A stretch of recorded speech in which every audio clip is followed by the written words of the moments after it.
Party व movement को फिर से आगे बढ़ाना है तथा आगे चलकर सत्ता में भी जरूर आना है।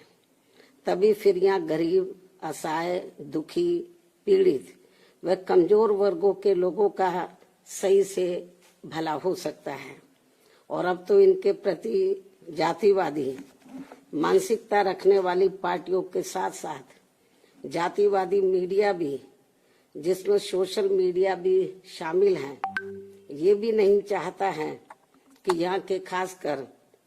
गरीब, दबे कुचले, गरीब व लाचार लोग बाबा साहब की मूवमेंट के मुताबिक चलकर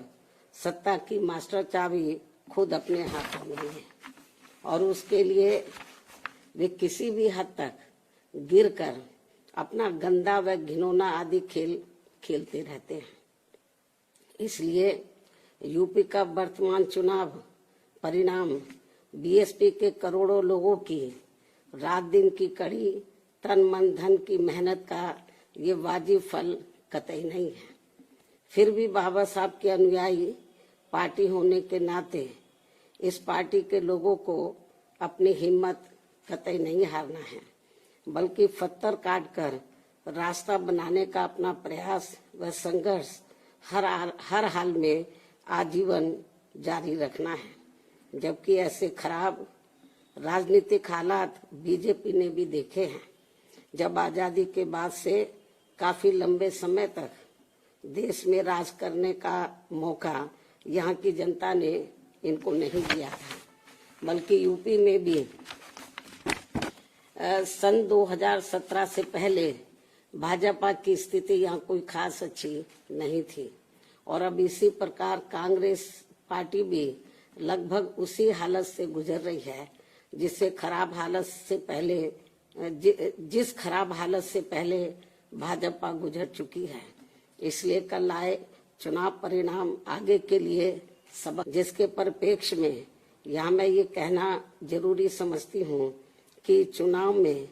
पूरे यूपी से मिले फीडबैक के मुताबिक जातिवादी मीडिया अपनी अनवरत गंदी साजिशों प्रायोजित मैनेज किया हुआ सर्वे आदि कार्यक्रमों एवं लगातार नेगेटिव प्रचार के माध्यम से खासकर मुस्लिम समाज व भाजपा विरोधी हिंदू समाज के लोगों को भी गुमराह करने में ये प्रचारित करके काफी हद तक सफल साबित हुआ है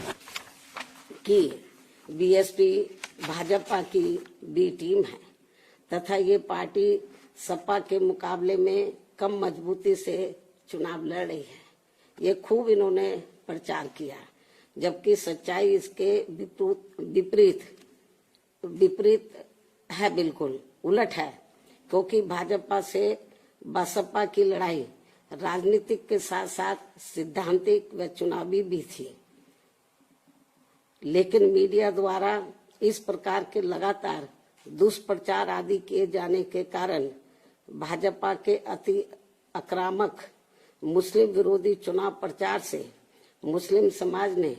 एक तरफा तौर पर सपा को ही अपना वोट दे दिया तथा इससे फिर बाकी भाजपा विरोधी हिंदू लोग भी बसपा में नहीं आए। और यदि ये सभी लोग इससे ये स्पष्ट है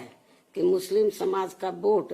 यदि दलित समाज के साथ मिल जाता, जैसा कि बंगाल के चुनाव में टीएमसी के साथ मिलकर भाजपा को धराशायी करने का चमत्कार परिणाम दिया था, तो फिर वैसे ही परिणाम यहाँ भी दोहराए जा सकते थे। साथ ही ये लोग हमेशा इस तथ्य को ऐन वक्त पर भूल जाते हैं कि केवल बीएसपी ही यूपी में भाजपा को सत्ता में आने से रोक सकती है, सपा नहीं। इनकी इसी गलत सोच का ही ये नतीजा है कि भाजपा फिर से सत्ता में वापस यहाँ आ गई है। और यदि यूपी में तिकोना संघर्ष हुआ होता, जिसकी पूरी संभावना भी थी, तो तब यहाँ यूपी के परिणाम बीएसपी की अपेक्षा के मुताबिक आते तथा फिर भाजपा को सत्ता में आने से रोक लिया जाता। अर्थात कुल मिलाकर मुस्लिम समाज बीएसपी के साथ तो लगा रहा, किंतु इनका पूरा वोट समाजवादी पार्टी की तरफ शिफ्ट कर गया और इनके इस गलत फैसले से बीएसपी को बड़ा भारी नुकसान ये हुआ कि बीएसपी समर्थक अपर कास्ट व ओबीसी समाज की विभिन्न जातियों में भी ये डर फैल गया कि सपा के सत्ता में आने से दोबारा यहाँ जंगल राज आ जाएगा और फिर ये लोग भी भाजपा की तरफ चले जाएंगे। इस प्रकार से भाजपा को हराने के लिए मुस्लिम समाज ने बार बार आजमाई हुई पार्टी बीएसपी से ज्यादा सपा पर भरोसा करने की बड़ी भारी भूल की है,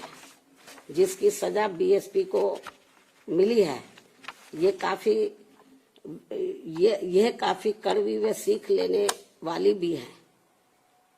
जिसकी सजा बीएसपी को मिली है कि हमने पे भरोसा किया, जिसकी सजा बीएसपी को मिली है वह काफी कड़वी व सीख लेने वाली भी है। इसलिए इस कड़े अनुभव को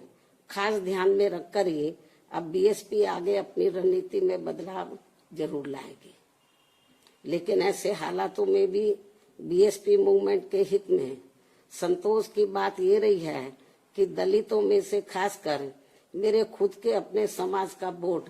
हमेशा की तरह इस बार भी अपनी मूवमेंट व पार्टी की लीडरशिप के साथ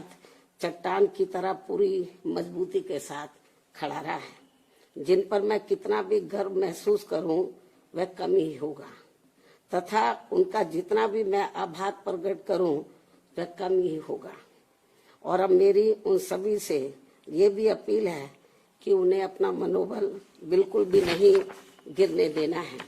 क्योंकि बाबा साहब के अनुयायी कभी भी अपनी हिम्मत नहीं हारते हैं तथा वे अपना संघर्ष लगातार जारी रखते हैं। सफलता फिर एक दिन झक मारकर हमारे कदम जरूर चूमेगी। हमें बाबा साहब के कारवा को न रुकने देना है न झुकने देना है। साथ ही हमें ये भी मानकर चलना चाहिए कि अब बुरा वक्त खत्म होने वाला है, क्योंकि पूरा खून पसीना बहाने के बावजूद भी जो यूपी का इस बार परिणाम आया है तो उससे बुरा और क्या हो सकता है। अर्थात पार्टी के लोगों को निराश व हताश कतई नहीं होना है और अपने स्वाभिमान व मूवमेंट की सफलता के लिए पहले की तरह ही पूरे जी जान से पार्टी के कार्य में लगे रहना है। साथ ही इस बार यूपी में पार्टी की अपेक्षा के मुताबिक नतीजे नहीं आने को लेकर फिर से मैं उन्हें ये कहना चाहती हूँ, इस बार चुनाव में मुसलमानों का वोट एक तरफा सपा की ओर जाते देखकर दलित वर्ग में से मेरे खुद के समाज को छोड़कर बाकी सभी हिंदू समाज ने सपा के रहे गुंडा, माफिया, आतंकी व भ्रष्ट राज को याद करके तथा ये सोचकर कि कई हिंदुओं का वोट बंटने से सपा सत्ता में वापस न आ जाए, इसके डर से इन्होंने बीजेपी की नीतियों व कार्यशैली से दुखी व परेशान होते हुए भी अपना एक तरफा वोट बीजेपी को अंदर ट्रांसफर कर दिया, जिसने फिर बीएसपी को सन 1977 में कांग्रेस पार्टी की हुई स्थिति की तरह यहाँ इस चुनाव में लाकर खड़ा कर दिया है। हालांकि इसके बाद फिर अगले हुए चुनाव में कांग्रेस पार्टी पूर्व की तरह यूपी सहित देश के अन्य राज्यों में भी पुनः सत्ता में वापस आ गई थी। कहने का तात्पर्य ये है कि राजनीति में कभी कभी वर्तमान की तरह ऐसे उतार चढ़ाव भी आते हैं जिससे अपनी पार्टी के लोगों को भी दुखी होकर शांत बैठने की बजाय या इधर उधर भटकने की बजाय बल्कि ऐसी बदली हुई परिस्थितियों का भी मुकाबला करने के लिए अपनी वर्तमान रणनीति में परिवर्तन करके आगे बढ़ना होगा। और इसके लिए बाबा साहब के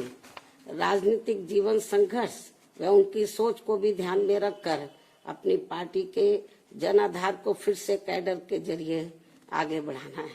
साथ ही इस मामले में हमें ये भी याद रखकर आगे बढ़ना है कि कांग्रेस ने बाबा साहब को अपने रास्ते का रोड़ा मानकर इनको सीधे चुनाव में कामयाब नहीं होने दिया था, लेकिन उन्होंने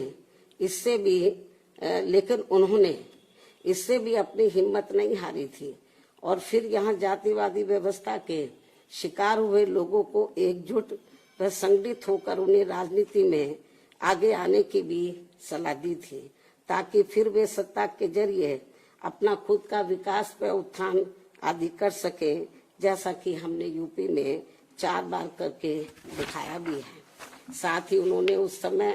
कांग्रेस जैसे अन्य उन सभी जातिवादी पार्टियों से भी अलग रहने की भी सलाह दी थी, जिनकी जातिवादी सोच में कोई परिवर्तन नहीं आ रहा था। इसलिए इन सब बातों को ध्यान में रखकर अपनी पार्टी के लोगों को फिर से या अपनी पार्टी व मूवमेंट को आगे बढ़ाना है। इन्हीं जरूरी बातों के साथ ही अब मैं बीएसपी के सभी छोटे बड़े पदाधिकारियों, कार्यकर्ताओं एवं अनुयायियों के साथ साथ सर्व समाज के उन सभी लोगों का भी हृदय से आभार प्रकट करती हूँ, जिन्होंने बीएसपी को जिताने के लिए यहाँ रात दिन काफी कड़ी मेहनत की है तथा पूरे तन मन धन से भाजपा को हराने के लिए यहाँ लगे रहे हैं। साथ ही उत्तराखंड व पंजाब राज्य के भी पार्टी के अपने सभी छोटे बड़े पदाधिकारियों, कार्यकर्ताओं एवं अनुयायियों का भी मैं पूरे तय दिल से आभार प्रकट करती हूँ, जिन्होंने वहाँ पार्टी को कामयाब बनाने के लिए अपनी पूरी कोशिश की है। हालांकि इन राज्यों में भी हमें उम्मीद के मुताबिक सही सफलता नहीं मिली है, जिसका पार्टी को काफी दुख व चिंता भी है। वहाँ भी हम लोग वर्तमान जो राजनीतिक हालात चल रहे हैं, तो उसको ध्यान में रखकर हम लोग आगे की रणनीति बनाकर अपनी पार्टी और मूवमेंट को आगे बढ़ाएंगे। और अब मैं इन्हीं जरूरी बातों के साथ ही अब मैं अपनी बात यही समाप्त करती हूँ। धन्यवाद। जय भीम व जय भारत।